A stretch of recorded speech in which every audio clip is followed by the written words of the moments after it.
Hoje nós abrimos o culto com Isaías 11, né? Belo texto sobre o reino messiânico, né? Então nós vamos ver hoje como está desenvolvendo o reino de Salomão. Primeiro livro dos Reis, capítulo 4. Vamos lendo por partes, vamos ler primeiramente do 1 ao 19, depois seguiremos os outros textos. 1 Reis 4. O rei Salomão reinou sobre todo Israel. Eram esses os seus homens principais: Azarias, filho de Zadok, o principal; Eliorefe e Aías, filho de Ziza, eram secretários; Josafá, filho de Ailube, era o cronista; Benaia, filho de Joiada, era o comandante do exército; Zadok e Abiatar eram os sacerdotes; Azarias, filho de Natã, era intendente-chefe; Zabude, filho de Natã, ministro, amigo do rei; Aizar, mordomo; Adonirão, filho de Abda, superintendente dos que trabalhavam forçados.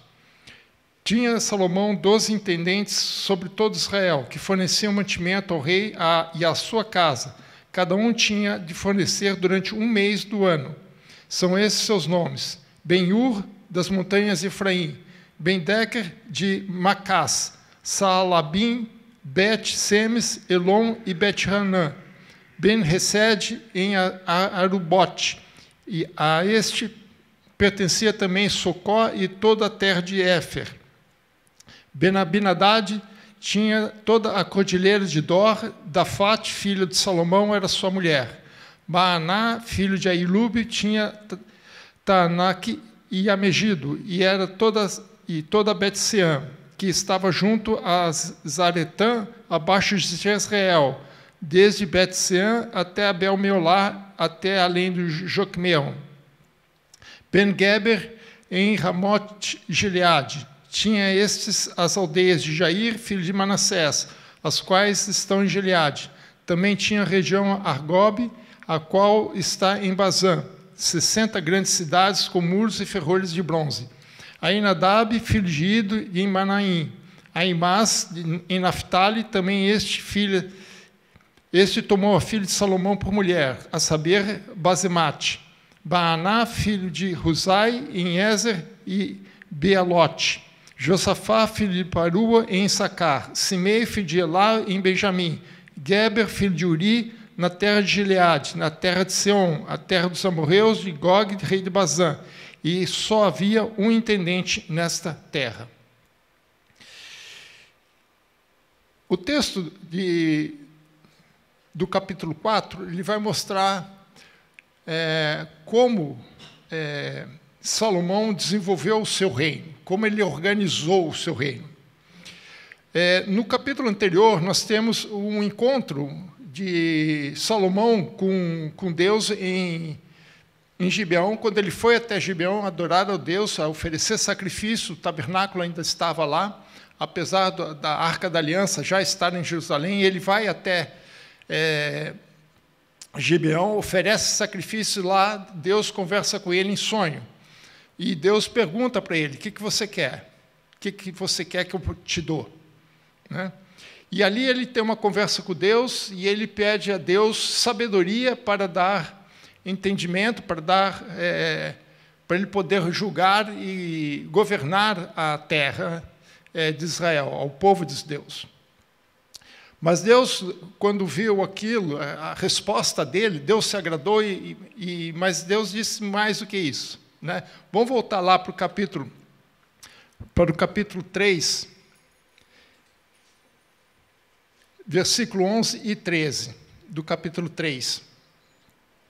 Disse-lhe Deus: já que pediste essa coisa, e não pediste longevidade, nem riquezas, nem morte dos teus inimigos, mas pediste entendimento para discernir o que é justo, eis que faço segundo as tuas palavras, dou-te coração sábio e inteligente, de maneira que antes de ti não houve teu igual, nem depois de ti o haverá. Também até o que não pediste eu te dou, tanto riquezas como glória, que que não haja teu igual entre os reis, por todos os teus dias. No capítulo 3, logo em seguida, nós temos uma situação bastante interessante, um julgamento que Salomão precisa fazer sobre duas mulheres que tiveram crianças, tiveram um bebê 3 dias de distância, uma da outra.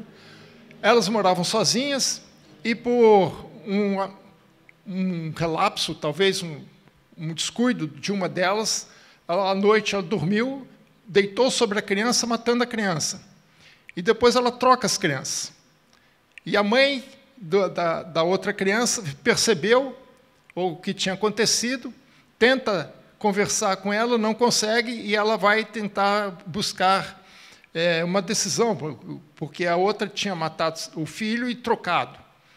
E não tinha como resolver isso. E foi até Salomão, e Salomão decide, né, pedindo uma espada, dividiria a criança no meio, e a mãe verdadeira, né, o coração tocou, e ela falou, não, senhor, para com isso, deixa que ela fique, eu prefiro que ela fique com ela do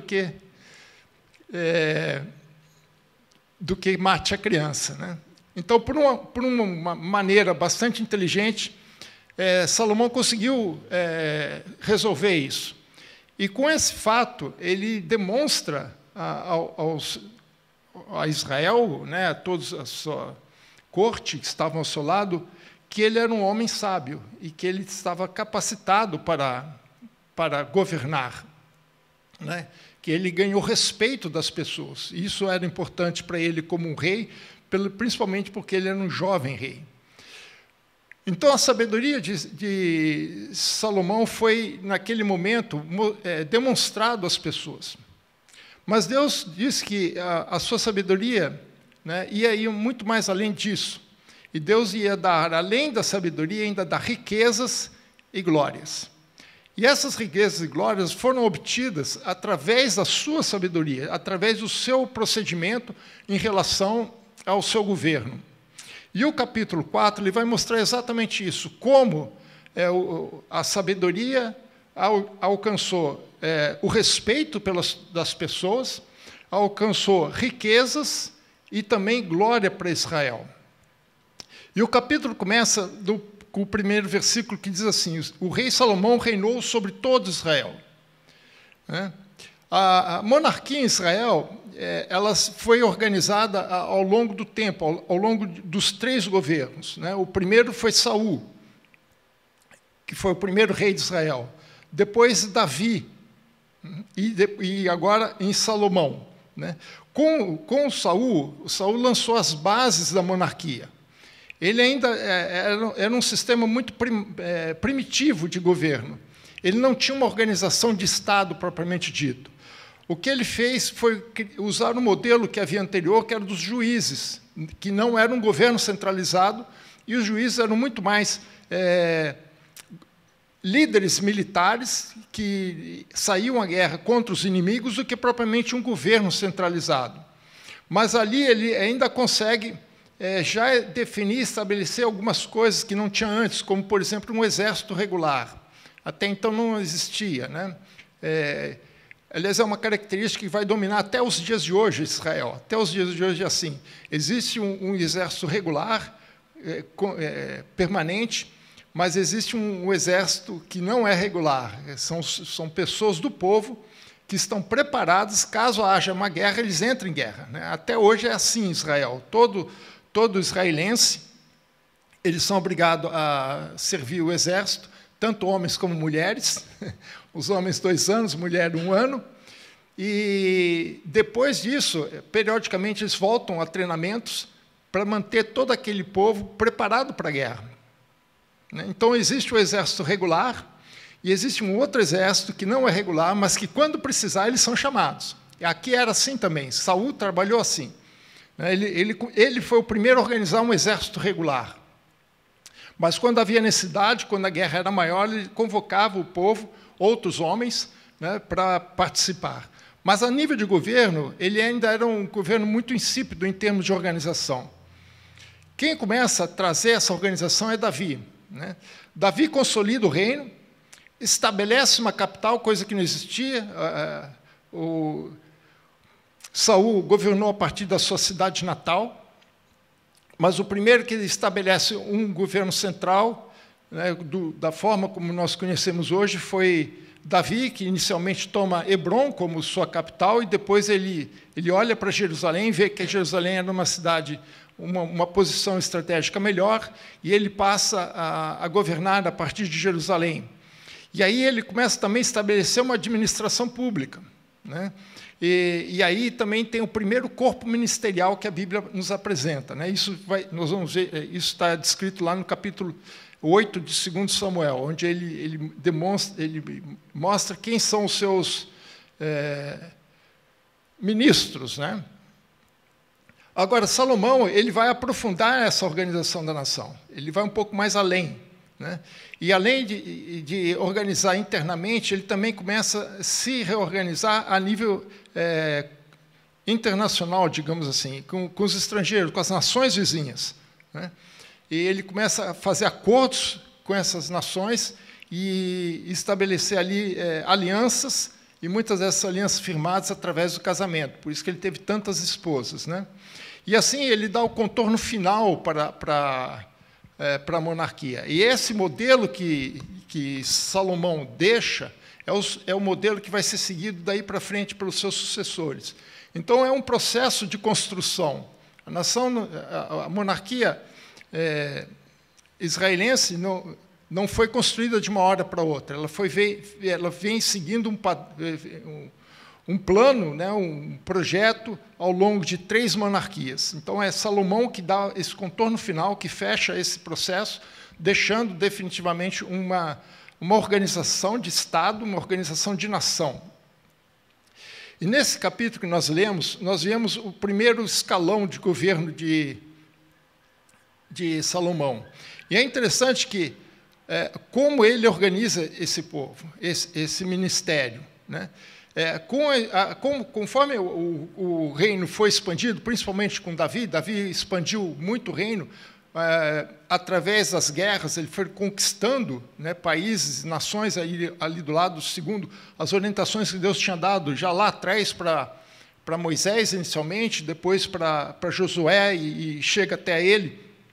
Conforme a nação vai se expandindo, vai crescendo, há uma necessidade de uma organização mais eficiente, né, de estabelecer uma administração mais competente para atender as demandas do Estado até que estavam surgindo ali. Então, o bom funcionamento do Estado necessitaria que ele delegasse autoridades, né? Então, quando Salomão assume isso, né, e nós vamos ver a expansão total do Estado de Israel nesse tempo, foi necessário que ele revesse essa administração, essa organização, e estabelecesse uma organização um pouco maior. Só que ele não faz, o que ele faz tem algumas novidades interessantes aqui, porque ele sabe que ele não poderia fazer sozinho, muito embora ele tenha recebido sabedoria e inteligência, né, como nós vemos no capítulo 3, ele sabia que ele, apesar de tudo, ele tinha limitações físicas, ele não poderia governar diretamente a tudo isso. Então, ele cria um sistema não centralizado. É a primeira vez que nós vemos aqui um sistema não centralizado. E ele, para fazer isso, ele precisa confiar nas pessoas. Quando se delega alguma coisa a alguém, você precisa confiar naquela pessoa, você precisa ter certeza que aquela pessoa vai fazer o que você precisa, da maneira que você precisa, que ninguém vai, vamos dizer assim, puxar o teu tapete, como se diz no popular, né? Mas que faria a sua administração segundo o alinhamento do governo central. E o que ele faz? Ele cria um primeiro escalão, misturando homens com competência já reconhecida. Ele traz homens que já trabalhavam com Davi, mas, ao mesmo tempo, ele traz novas pessoas, até porque ele precisava de mais pessoas. Só a organização de Davi não era mais suficiente. Então, ele mistura aqui um pouco da experiência dos antigos com o dinamismo e a visão moderna dos mais novos. Então, Salomão, com esse tipo de atitude, ele demonstra sabedoria na formação da sua equipe, né? Confia em homens em que seu próprio pai já confiava e que dá oportunidade também à nova geração a desenvolver um projeto de Estado, né? Por isso que a nova geração sempre tem que estar junto com a antiga geração, para que haja uma passagem de uma geração para outra, para dar continuidade e não uma quebra, né? Mais para frente nós vamos ver o caso que houve essa quebra e qual foi a consequência. Então, ele estabelece aqui uma nova equipe. E é interessante que parte dessa equipe, a característica de parte dessa equipe. Vamos voltar lá para 2 Samuel, capítulo 8. 2 Samuel, capítulo 8, versículos de 15 a 18. Nesses versículos, nós temos a equipe de Davi, como Davi organizou. Capítulo 8, 2 Samuel, de 15 a 18. Diz assim: reinou, pois, Davi sobre todo Israel. Interessante, a mesma frase, né? Reinou Salomão, reinou Davi. Julgava e fazia justiça a todo o povo. Agora a equipe dele: Joabe, filho de Zeruia, era comandante do exército. Josafá, filho de Ahilude, era cronista. Zadok, filho de Ahitube, e Ahimeleque, filho de Abiatar, eram sacerdotes. E Seraías, que vai aparecer em outras passagens com o nome de Cisa, era escrivão. E Benaia, filho de Joiada, era comandante da guarda real. Os filhos de Davi, porém, eram seus ministros. Reparem aqui que parte desses nomes elas vão aparecer novamente na equipe de Salomão. Né? Veja só, por exemplo,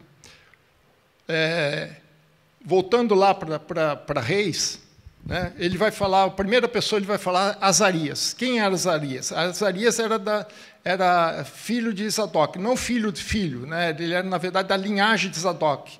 Zadok era um sacerdote, que já tinha trabalhado, que inclusive faz parte da equipe, né? Que era um sacerdote que tinha sido sacerdote também com Davi. Então, na verdade, ele é neto de Zadok, conforme 1 Crônicas 6, né? Ele era neto de Zadok, que já tinha sido auxiliar de Davi, como nós vimos aqui em cima, né? Que Zadok era um dos sacerdotes.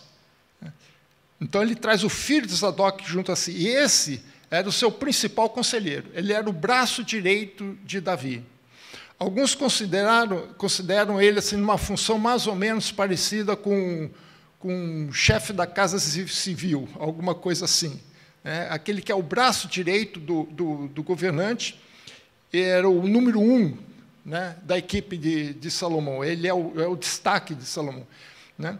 E uma outra característica de Azarias é que ele era da família sacerdotal. Ele era um levita. Né? Depois tem Alioref e Aías, filhos de Cisa, ou Seraías. Seraías já tinha sido escrivão de Davi. E ele vai trazer para a sua equipe os filhos do escrivão de Davi. Ele traz, só que agora ele expande, em vez de ter um escrivão, como Davi tinha, agora é necessário ter 2 escrivães. Então ele traz os 2 filhos do escrivão de seu pai Davi. Depois, Josafá. Josafá continua sendo na sua função de cronista. A mesma função que ele ocupou com Davi, agora ele ocupa com Salomão. Então, ele dá continuidade ao trabalho. Esse não é nem filho, é o próprio. Né? Zadok e Abiatar eram os 2 sacerdotes que trabalharam com Davi. Alguns consideram que que Abiatar está aqui porque a equipe foi formada antes, né, do afastamento de Abiatar. Né? Nós vimos atrás que Abiatar foi afastado porque ele se envolveu com o caso de Adonias. Né? Salomão o afastou, mas ele não foi morto, ele foi só uma aposentadoria compulsória. Né?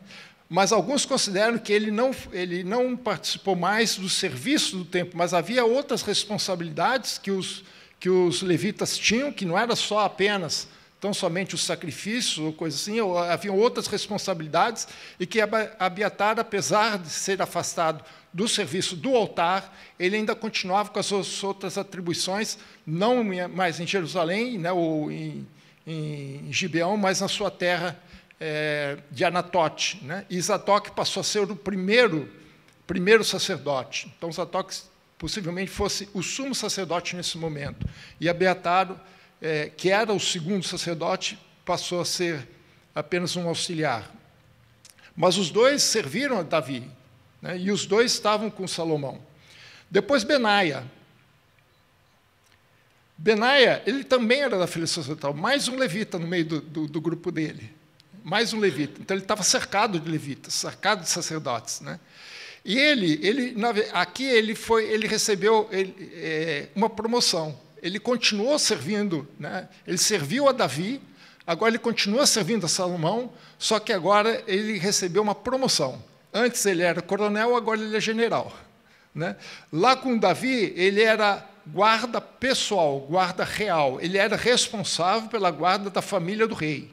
Ele era responsável pela guarda do rei, das esposas e dos filhos do rei.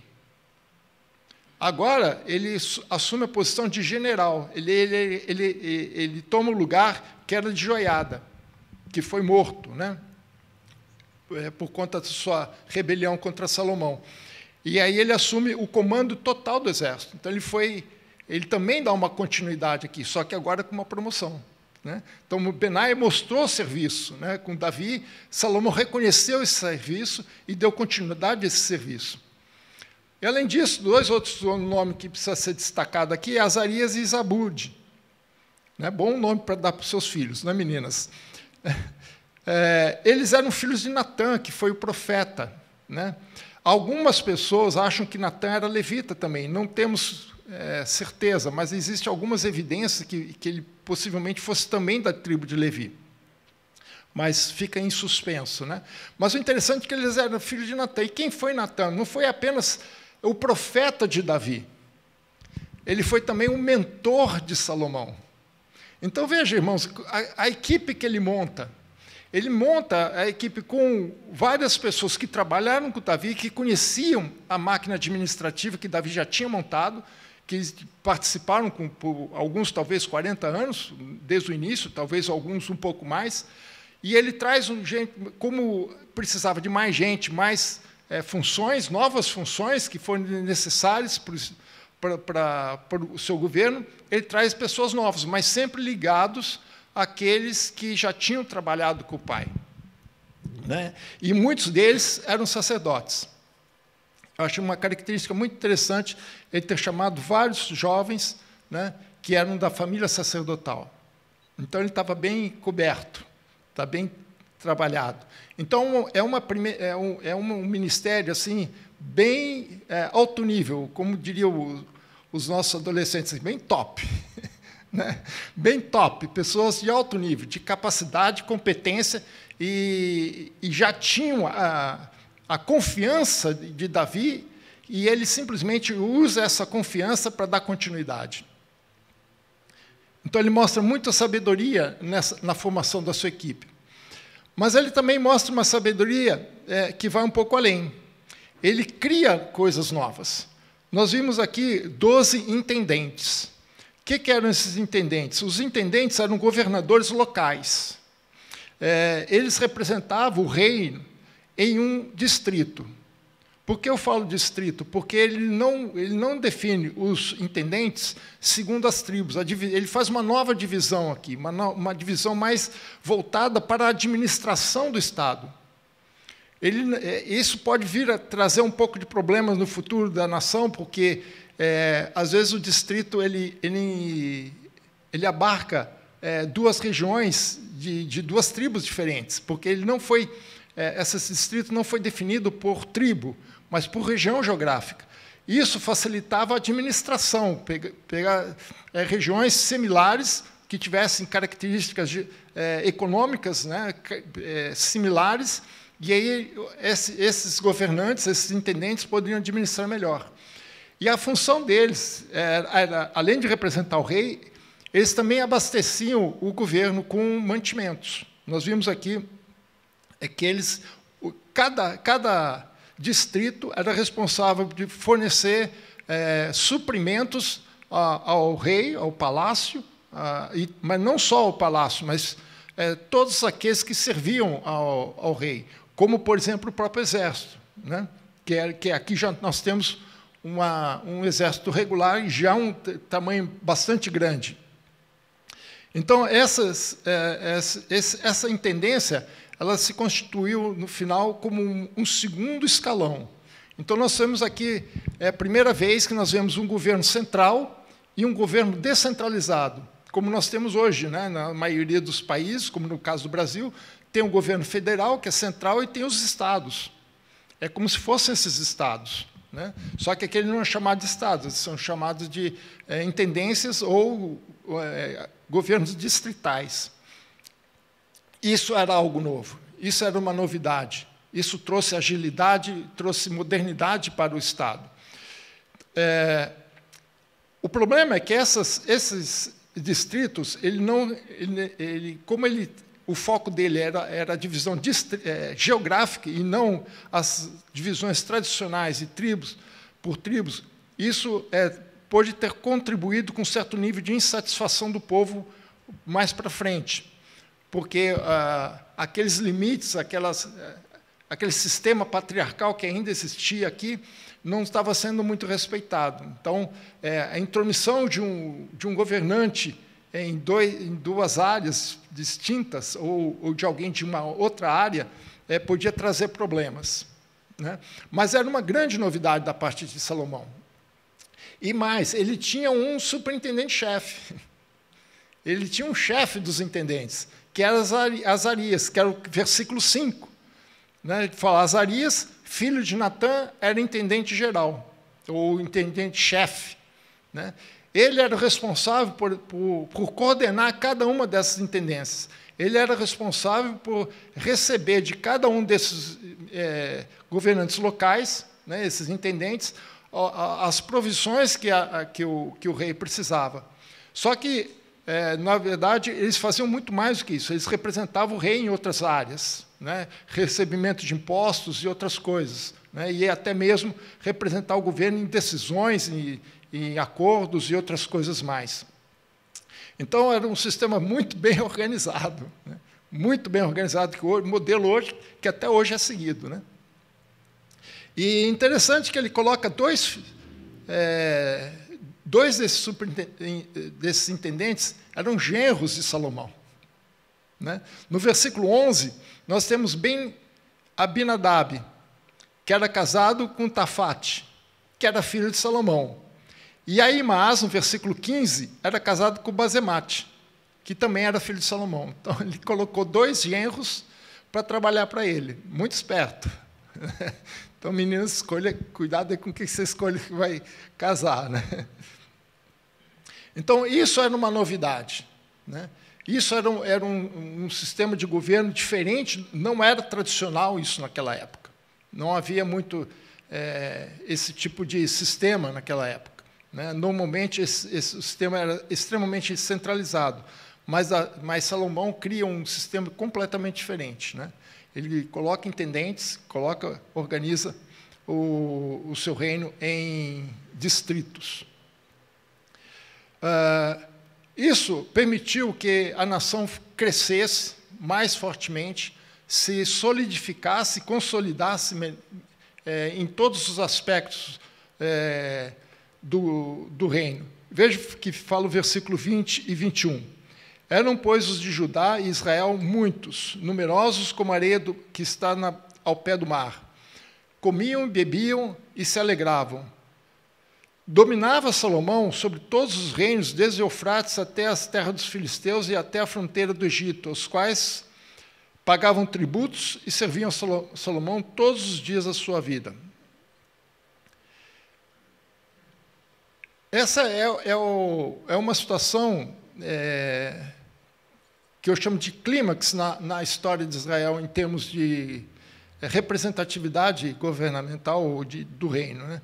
Porque o reino havia crescido conforme as promessas de Deus para o povo, né? É o auge do reino de Israel. Veja o que fala Gênesis, capítulo 15, versículo 18 a 21. Gênesis 15, 18 a 21. Naquele mesmo dia fez o Senhor aliança com Abrão, dizendo: à tua descendência dei esta terra, desde o rio do Egito até o grande Eufrates, o queneu, o quenezeu, o cadmoeu, o eteu, o ferezeu, refaíns, amorreus, cananeus, gigazeus e jebuseus. Então Deus já havia prometido para Abrão que a descendência dele ia dominar toda aquela região, que ia desde o rio Eufrates até o rio do Egito. Esse rio do Egito fica ao sul de Israel, que fazia, naquela época de Abrão, o limite sul da terra de Canaã. Abraão ainda não tinha conquistado, porque, como diz o texto aqui, Deus diz para Abraão, aquela terra não seria dele, Abraão, mas a descendência dele, quer dizer, do povo de Israel. Mas ele já tinha definido os limites, né? Ao norte, o rio Eufrates, ao sul, ao rio chamado Rio do Egito. Não é no Egito, é do Egito. O nome do rio chama-se Egito, que fica ao sul, que era, naquela época, o rio que separava, vamos dizer assim, a parte norte do caminho para o Egito. E esses mesmos limites foi repetido e garantido por Deus em Êxodo 23, versículo 30 e 31. Êxodo 23, 30 e 31. Diz assim: pouco a pouco os lançarei diante de ti. É Deus falando com a nação de Israel. Isso quando eles acabaram de chegar no Monte Sinai. Até que te multipliques e possuas a terra por herança. Porém, os teus limites, desde o Mar Vermelho, ao sul, até o Mar dos Filisteus, a leste, desde o deserto, também a sul, até o rio Eufrates. Porque darei nas tuas mãos os moradores da terra, para que os lances fora, os lances diante de ti. Essas fronteiras foram alcançadas, primeiramente, parcialmente, com Davi. Salomão não conseguiu conquistar nenhuma fronteira nova, ele apenas lutou internamente, garantindo as fronteiras da própria nação.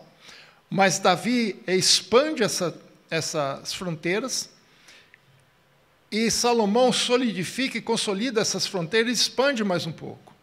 E veja que o texto diz que, aqui em Reis, ele diz que Salomão dominou sobre os reinos desde o Eufrates, ao norte, até a terra dos filisteus, ao sul, até a fronteira do Egito. Então, toda a região que Deus já tinha prometido a Abraão e tinha prometido a Moisés, no Monte Sinai, foi conquistada finalmente por Salomão. Então, a promessa de Deus para eles havia se cumprido.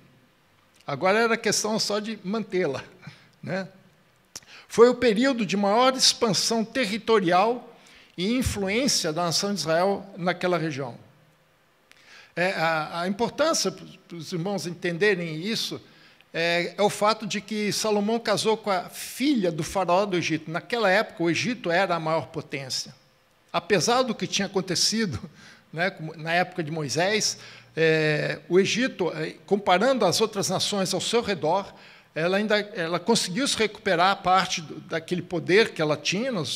Historicamente, nós vamos ver, ao longo dos reis, a influência, como Israel se aliou ao Egito em várias situações.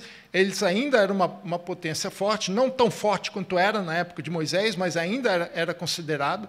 Se compararmos ainda a outras nações ao seu redor, ela ainda era uma grande potência. Então, o fato dele ter casado com a filha do faraó já significava o reconhecimento das outras nações, do governo, não só do governo, mas da importância, da influência que tinha a nação de Israel naquele meio, né?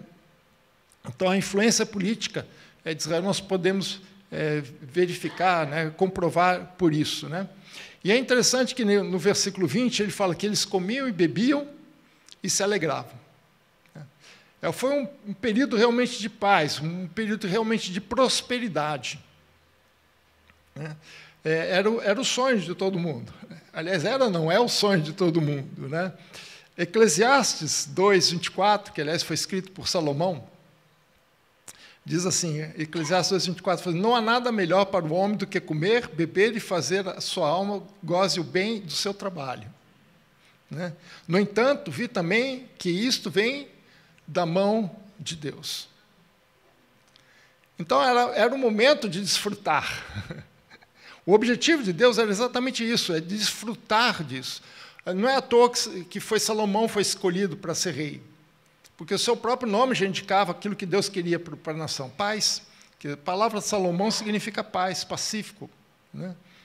E aqui há paz. Com Davi houve guerra, mas com Salomão houve paz. Versículo 25 diz assim, Judá e Israel habitavam confiados, com segurança. Cada um debaixo da sua videira, cada um na sua figueira, desde Dan a Berseba, todos os dias de Salomão. Ou seja, os habitantes de Israel tinham segurança. E tinha prosperidade, cada um debaixo da sua videira, cada um debaixo da sua figueira. Desde Dan ao norte até Berseba ao sul. Quer dizer, toda a nação de Israel estava segura. Né? Mas, Isaías 32:17, diz assim, o efeito da justiça será paz, e o fruto da justiça, repouso e segurança para sempre. O que nós vemos aqui é que nós vimos no capítulo 3 e no capítulo 2 e 3, né? Nós vemos que o reino de Salomão ele foi consolidado, né? Ele foi firmado primeiramente em justiça. Né? Lá no capítulo 2 nós vimos que Salomão teve que cuidar de alguns casos meio complicados que Davi tinha deixado para trás. Né? O caso de Abiatar, o caso de Simei e outros mais. E ele precisou fazer justiça antes. Porque todo reino, para ter prosperidade, todo reino, para ter paz, ele precisa primeiramente ter justiça. Né? E a justiça, com sabedoria, traz repouso, traz segurança. Então, tudo isso que está acontecendo é consequência das próprias atitudes iniciais de Salomão. Inicialmente, trazendo justiça ao povo e pedindo sabedoria para conduzir o povo. Esses dois elementos é que firmaram a nação. Esses foram os dois elementos que trouxeram paz, repouso e segurança. Agora, por outro lado, a nação cresce, né? O que é natural, o que a gente deseja é isso, né? O que Deus sempre desejou foi isso, a gente quer crescer. Né? Uma vez, quando meu filho era pequeno, eu tenho dois, né? O mais velho era mais alto, mais forte, e o outro um pouco mais baixo, e a gente sempre comparava o crescimento do segundo com o primeiro, né? A tendência de quem tem mais de um filho. Né? E uma vez, conversando com o pediatra, né? E fizemos esse comentário, mas o outro come muito, com pouco, cresce mais. O médico falou assim, olha, não se preocupe com isso. Né? A criança vai crescer naturalmente. Se ela for bem alimentada, se ela for bem, ela vai crescer naturalmente, você não precisa se preocupar. Porque a tendência de tudo, de todo organismo, de todo ser humano, é crescer. Se der as condições naturais, condições reais para aquela criança, ela vai crescer naturalmente, você não precisa se preocupar. E o que acontece com a nação de Israel é exatamente isso. Eles têm as condições naturais para crescer e a nação está crescendo. Com saúde. E não foi à toa. Né? Agora, ele pode trazer alguns problemas. Né? Conforme vai crescendo, quem já tem aluno que passa a adolescência, tua diz. Ainda bem que não está sendo gravado. Tem uma fase da criança que ele come muito, né? Que precisa se alimentar por conta do crescimento. Né? Então, do versículo 22 ao 28, nós vemos como a nação de Israel precisou de se alimentar. Né? Veja o versículo 22. Era, pois, o provimento diário de Salomão 30 coros de flor de farinha, 60 coros de farinha, 10 bois cevados, 20 bois de pasto e 100 carneiros, afora os veados, as gazelas, os corços, as aves cevadas, porque dominava sobre toda a região e sobre todos os reis aquém do Eufrates, desde o Dífisa até Gaza, e tinha paz por todo ao derredor. Judá e Israel habitavam confiados, cada um debaixo de sua figueira, debaixo de sua videira, desde Dan a Berseba, todos os dias de Salomão. Também tinha Salomão 40.000 cavalos em estrebarias para os seus carros e 12.000 cavaleiros. Forneciam, pois, os intendentes provisões para cada ano, no seu mês, o rei Salomão, e todos quantos que chegavam à mesa, coisa nenhuma lhes faltava. Também levavam a cevada, a palha para os cavalos e os ginetes, para o lugar onde estivesse o rei, segundo lhe fora prescrito. Veja, irmãos, conforme o Estado vai crescendo também as necessidades do Estado. Né? Veja o número... Isso aqui era a provisão por dia. Além da corte, né, da família real, e Salomão tinha uma família razoável, né, 1.000 esposas, 700 mulheres e 300 concubinas, sei lá quantos filhos ele teve. Né? Ainda tinha todo o seu gabinete, ainda tinha todo o seu exército, e aqui ainda diz que tinha os seus cavalos do exército, tinha que alimentar tudo isso. Né? Então, havia necessidade as necessidades foram crescendo. Né? Isso pode se tornar um problema no futuro. Né? Eclesiastes 5:11, acho que é tudo da experiência do próprio Salomão. Né? Eclesiastes 5:11 diz: onde os bens se multiplicam, também se multiplicam os que deles comem. Que mais proveito, pois, têm os seus donos do que vêm com os seus olhos? Ou seja, conforme o Estado vai crescendo, a necessidade vai crescendo. Eu acho que Salomão entendeu muito bem isso, por isso ele escreve aqui isso em Eclesiastes. Conforme vai se multiplicando, a necessidade vai crescendo, né, e vai aumentando as provisões. Então, isso, no momento, parece tudo muito bem. Enquanto há prosperidade, tudo bem, o problema é depois, se houver algum problema econômico no meio. Né? Mas esse era o governo de Salomão, um governo cheio de riquezas. Mas ele também era um reino cheio de glória. Veja o versículo 29 ao 34.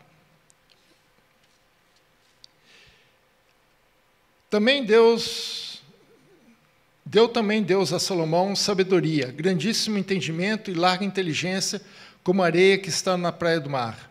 Era a sabedoria de Salomão maior do que a todos os do Oriente, a todos da sabedoria dos egípcios, que eram famosos pela sua sabedoria.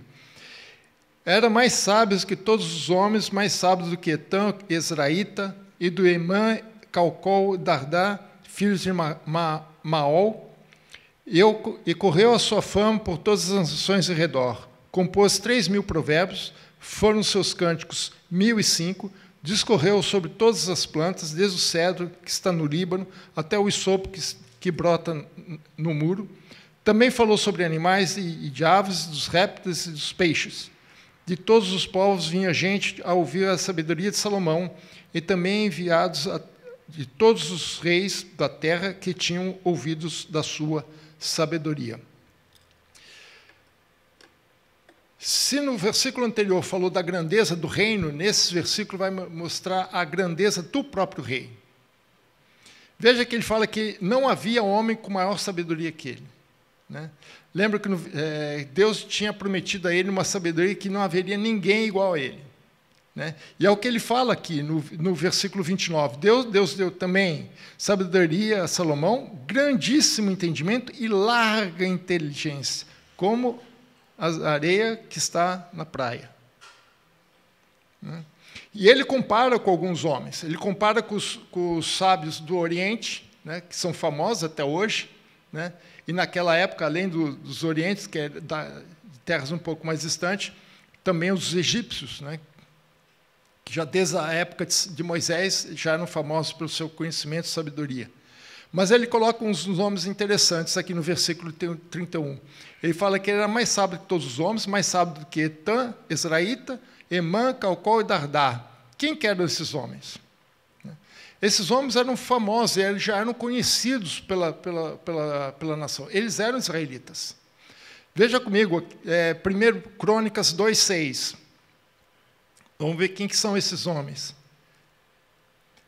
1 Crônicas 2,6. Ele diz assim, os filhos de Zera, Zinri, Etã, Emã, Calcol e Dara, 5 ao todo. Dara é Darda, é uma letra que possivelmente o escrivão ali esqueceu. Né? Eles eram irmãos. Né? Etã, Emã, Calcol e Dara eram sábios, filhos de Maol, 5 ao todo, com Zinri, e eram todos eles, imagina só uma família de PhDs. Né? Tudo lá em cima, tudo do último andar. Né? E é uma família, né? São 5 irmãos.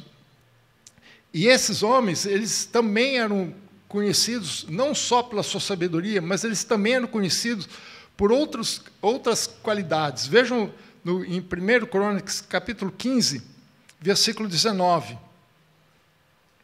Ele fala assim, os cantores Emã, Asaf e Etã, que faziam ouvir com símbolos de bronze. Ou seja, Emã e Etã, que estão aqui na lista dos sábios, eles também eram cantores e compositores. Não era só Salomão. Né? O Salmo 88 foi composto por Emã, Salmo 88. E o Salmo 89 por Etã.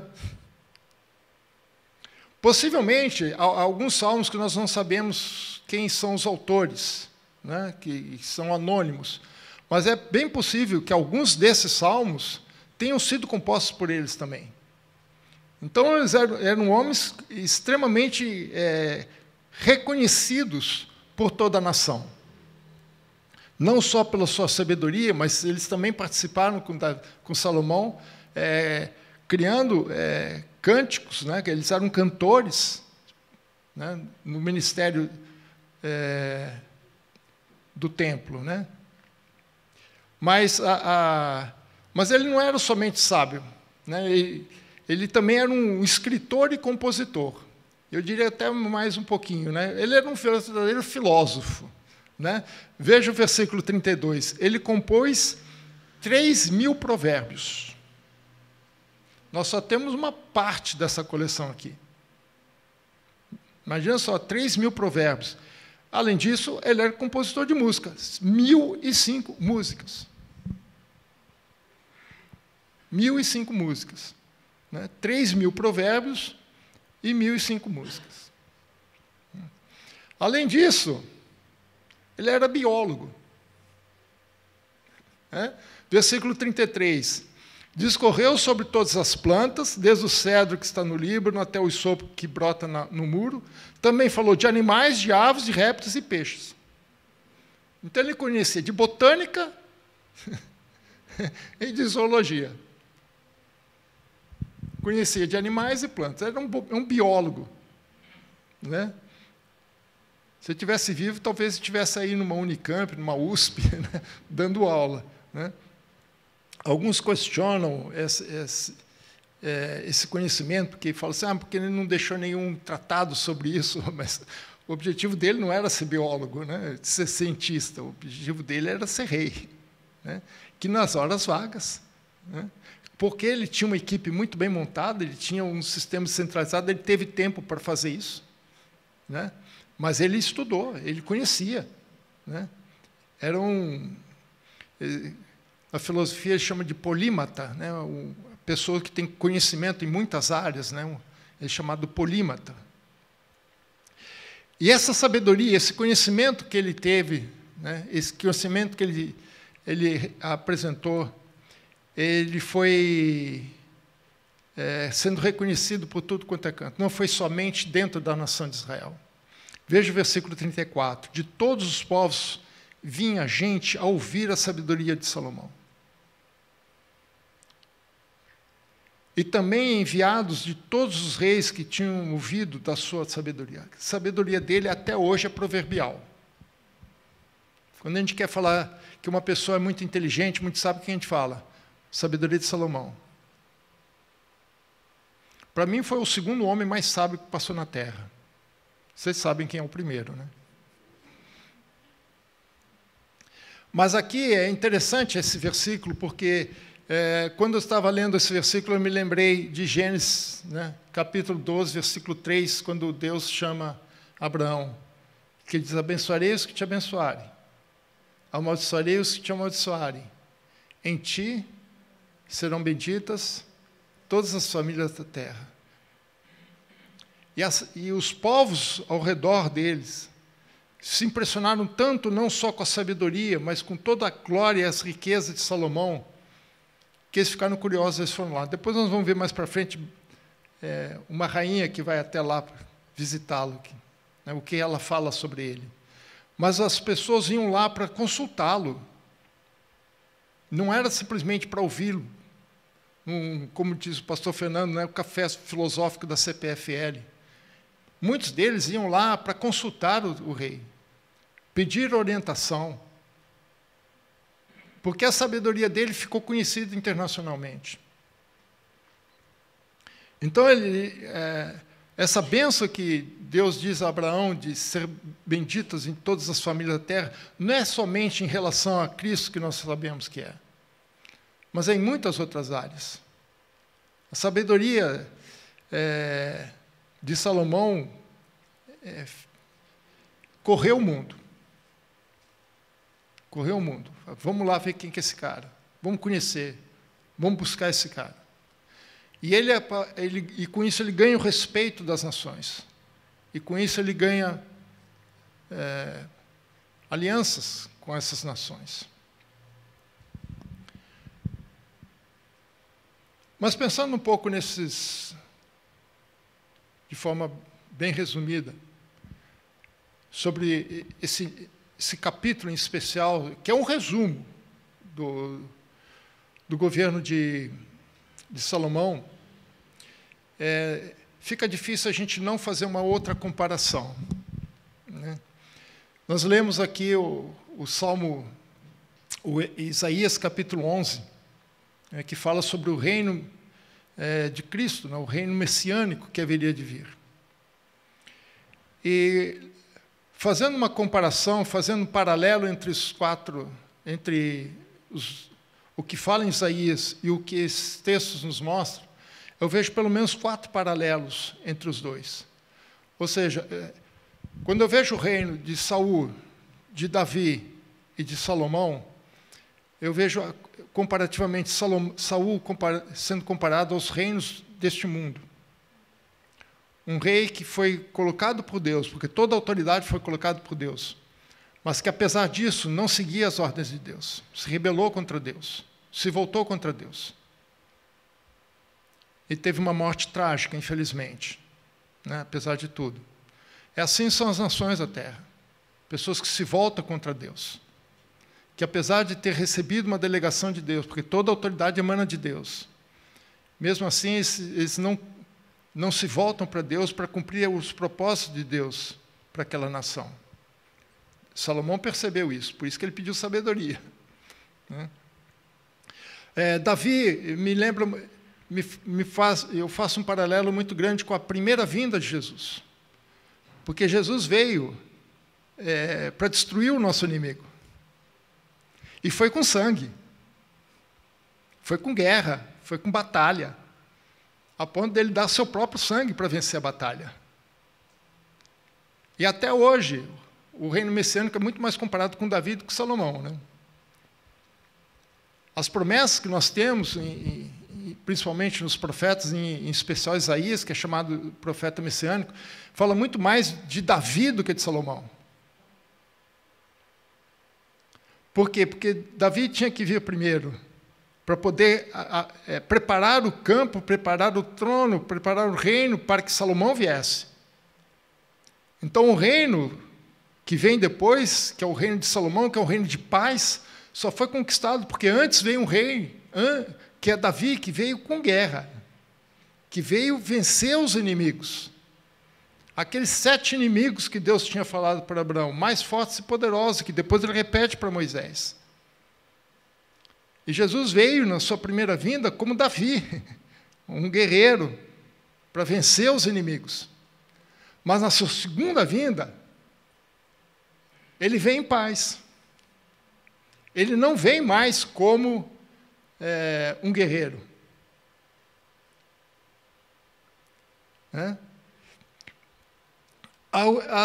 Há pelo menos 4 paralelos entre esse reino messiânico que Cristo vai trazer, que nós lemos aqui em Isaías capítulo 11, com esse paralelo com Salomão. Voltando lá para Isaías capítulo 11, versículo 1 e 2, ele diz: do tronco de Jessé sairá um rebento, e das suas raízes um renovo. Repousará sobre ele o Espírito do Senhor. Um espírito que? Sabedoria. Um espírito de entendimento. Você tem alguma dúvida? Um espírito de conselho. Um espírito de fortaleza.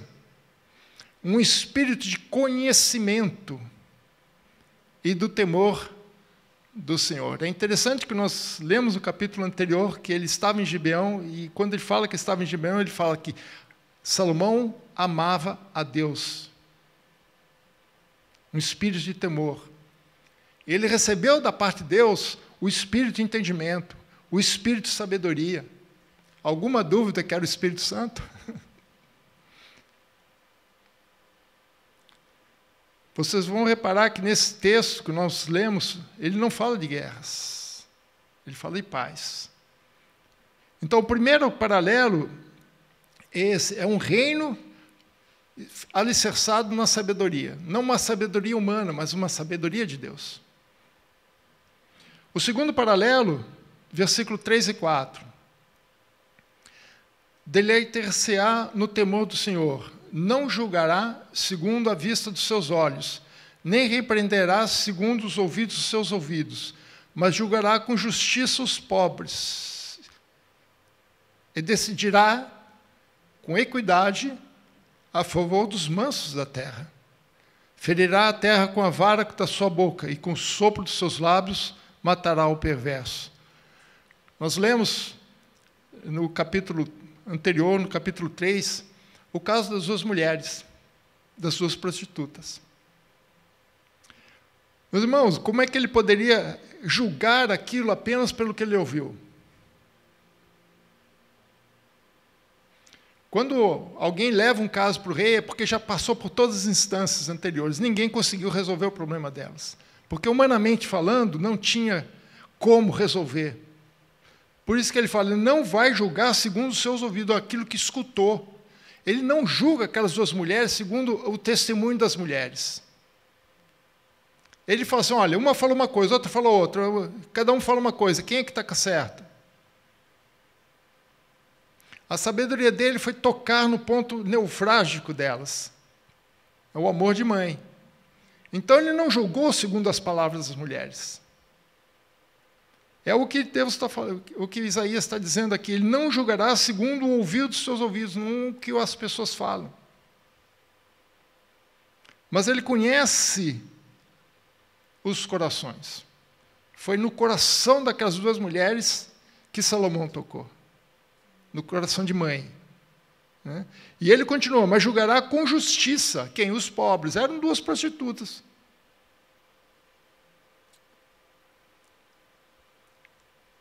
E a gente sabe que até hoje as prostitutas não gozam de fama muito boa. E elas tiveram acesso ao rei. E o rei reconheceu que elas também precisavam de justiça, apesar das condições dela, socioeconômica. Porque ele não viu a condição social daquelas mulheres, mas viu a condição humana daquelas mulheres. É assim é a justiça de Deus. Não julgará segundo os ouvidos, mas com justiça os pobres e decidirá com equidade a favor dos mansos. Foi isso que Salomão fez. O terceiro paralelo que eu faço aqui é o versículo 10. Naquele dia recorrerão as nações à raiz de Jessé, que está posta por estandarte dos povos. A glória lhe será a morada. O que ele quer dizer aqui assim, é que esse governo vai atrair os povos. O objetivo de Deus em levantar a nação de Israel, levantar o seu povo aqui na terra e levantar a igreja, é ser um modelo para o mundo. É atrair o mundo para Deus. Atrair o mundo para Cristo. É o que aconteceu aqui. Aquela sabedoria, aquele discernimento, tudo aquilo que Salomão estava fazendo, estava atraindo as pessoas. As pessoas estavam indo para Israel conhecer. É a maneira com que a nação de Israel foi governada por Salomão, que trouxe prosperidade, que trouxe tranquilidade, trouxe justiça, atraiu as nações. Opa! O que Deus quer fazer, irmãos, é implementar o seu reino na terra. E esse modelo que Salomão nos mostra, que o texto nos mostra, é exatamente isso que Deus quer. O projeto de Deus não mudou. Continua sendo o mesmo. Deus continua querendo uma teocracia, só que não no governo político, mas no governo interno, no nosso coração. É através de nós. Assim como foi através de Salomão, é através de nós. Para que os povos sejam atraídos a Ele. Por isso que o texto fala, naquele dia recorrerão as nações. Veja que ele não fala somente sobre atrair as pessoas, mas as pessoas vão ver a coisa de forma tão impactante para eles, que eles vão querer. Não vai nem ser necessário oferecer. As pessoas vão querer para si mesmo. É isso que eu quero para mim. E a quarta, né? Terceira é atraindo as nações, né? Então, primeira, reinando com sabedoria. Segundo, julgando com justiça. Terceiro, atraindo as nações. E quarto, dominando sobre os inimigos. Versículo 14. Antes voarão para todos os ombros dos filisteus ao ocidente. Juntos despojarão os filhos do oriente. Contra Edom e Moabe lançarão as mãos, e os filhos de Amon lhes serão sujeitos. Foi isso que aconteceu com Salomão, né? Ele tinha um responsável simples, só para cuidar desse tipo de pessoas, as pessoas que estavam dominadas, que eram escravos do reino. Que ele chama de responsável pelos trabalhos forçados. As nações serviam ao rei, as nações pagavam tributos ao rei. Porque o rei Salomão dominava sobre esses povos, ele conquistou os seus inimigos. Inicialmente com guerra através de Davi, mas agora através da política. E com isso ele trouxe paz. Mas ele trouxe paz porque ele dominou sobre os inimigos. Enquanto os inimigos não forem dominados, nós vamos continuar tendo guerra. Mas o nosso inimigo já foi conquistado na cruz, já veio Davi. O que vai vir agora é o Salomão. É a raiz de Jessé. Por isso que ele nem cita o nome de Salomão, ele fala a raiz de Jessé. Porque ao mesmo tempo que é o Salomão lá, é o Salomão aqui. Jesus também é um Salomão. Porque o reino dele vai ser um reino de paz. Mas para isso precisa dominar os inimigos.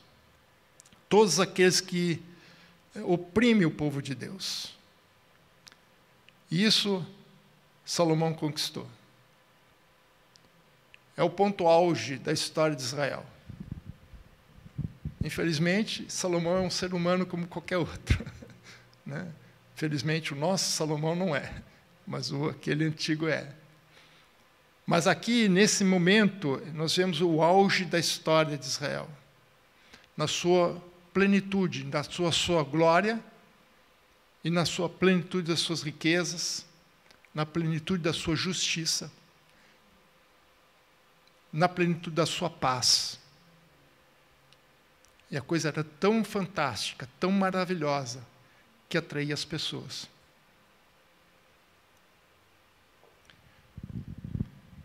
Esse é o reino de Salomão. E esse é o reino de Cristo, que Cristo quer trazer e implementar a nós.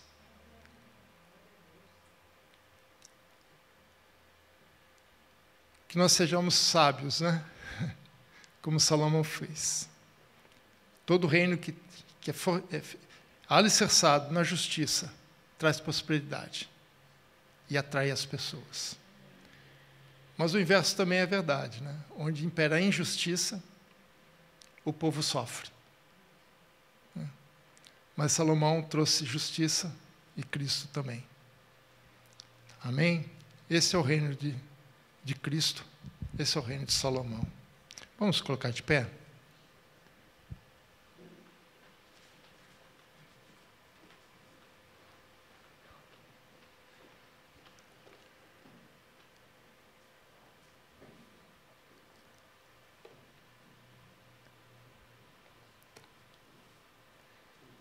Deus continua querendo implementar a sua teocracia. Não politicamente, como a gente imagina, colocar alguém no governo, fazer um governo totalmente com pessoas, né, que sejam da classe eclesiástica ou coisa assim. Mas a verdadeira teocracia que Deus quer é nos nossos corações, né? Em Romanos, diz que o reino de Deus não é comida nem bebida, mas é paz, justiça e alegria no Espírito. Então a teocracia de Deus vai ser implementada através de nós, em nossos corações. Já não é uma questão geográfica, é uma questão pessoal. E através de nós, a glória de Cristo vai ser manifestada. E as pessoas vão olhar e ver que tem algo diferente em você. Vão olhar para você: Marisa, por que nós estamos passando tanta luta, por que você está assim? Aí ela vai poder dizer a verdadeira sabedoria que Deus deu a ela, para ela passar os momentos que ela está passando. Nós vivemos aí uma crise, né? Mas como disse sabiamente, nós temos um sábio aqui também, viu? Chamado Ricardo Mariotti, mineirinho, que ele diz: nós não estamos em crise, nós estamos em Cristo. Se estamos em Cristo, não podemos estar em crise. Somos humanos, claro. Mas se estamos em Cristo, nós não estamos em crise. O mundo está em crise. E sabe o que está acontecendo com o mundo, irmão? Está querendo uma saída. Onde está a resposta? Onde está a solução? Hoje eu estava lendo que o índice de alcoolismo entre os jovens aumentou em 18%. E eles não estão falando em nada sobre o suicídio, que aumentou nesse período de crise. Está aumentando o suicídio, só que ninguém fala. E hoje eu li essa matéria, porque as pessoas estão em crise. E sabe onde eles estão procurando solução? Na bebida. E quando não encontram, sabe o que eles fazem? Onde eles encontram a solução, que eles acham que é a solução? É na morte.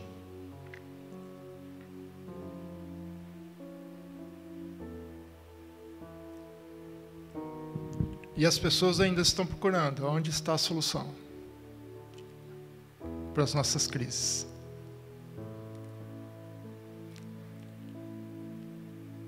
Que você seja a resposta de Deus para essas pessoas. Ou melhor, que nós sejamos. Não só como pessoas individuais, mas como povo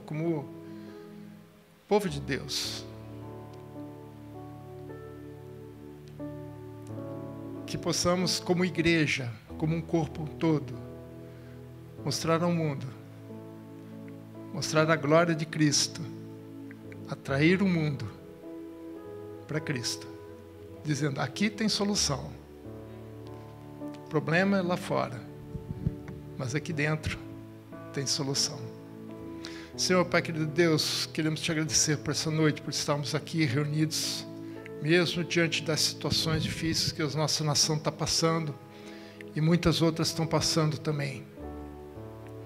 Mas, Pai, assim como nós vimos o teu agir através de Salomão, dando-lhe sabedoria, para que ele se conduza com discernimento, com justiça, trazendo paz àquela nação, que nós também sejamos revestidos com a tua sabedoria, sabedoria não humana, mas a que vem do alto, a que vem do teu Espírito, como diz em Isaías 11, o Espírito Santo, o Espírito de sabedoria, de entendimento, para que nós possamos ter condições de atravessarmos todos esses problemas que temos enfrentado, poder mostrar ao mundo que há uma solução, há um outro caminho. Assim como Salomão atraiu tantos povos para Israel, para ver que a teocracia de Israel estava funcionando, que as pessoas também possam ver que a teocracia em nossos corações, em nossas vidas também esteja funcionando. Pai, sabemos das nossas limitações, sabemos das nossas dificuldades, Pai, mas também sabemos que o teu Espírito é mais poderoso para fazer muito mais do que pedimos e pensamos. E que o teu Santo Espírito pode nos dar capacitação para vencermos todos os nossos inimigos, ultrapassarmos todas as nossas dificuldades, todas as nossas barreiras, para que possamos testemunhar ao mundo a tua graça, a tua glória, o teu poder. Que nós não saiamos daqui, Senhor, mesmo aqueles que estão nos vendo através das mídias, não saiam da tua presença, Senhor, da mesma forma que entrou. Que o teu Santo Espírito esteja agindo nos nossos corações, nos movendo, nos incomodando, para que pessoas e mais pessoas possam ser atraídas a Ti, através do Teu povo. Abençoa, Senhor, durante essa semana. Sabemos que teremos lutas e dificuldades, mas o Senhor é conosco. Que o Senhor nos dê a vitória, nos dê sabedoria para nos conduzirmos em todas as decisões dessa semana. Abençoe o teu povo com prosperidade, Senhor. Abençoe o teu povo com as provisões necessárias para o seu dia a dia. Abençoa não apenas nas provisões materiais, Senhor, mas nas provisões emocionais e espirituais. Que teu povo saia vitorioso daqui, Senhor. Que o Senhor te abençoe e te guarde. Que o Senhor faça resplandecer seu rosto sobre ti e tenha misericórdia de ti. Que o Senhor sobre ti levante o rosto e te dê a paz.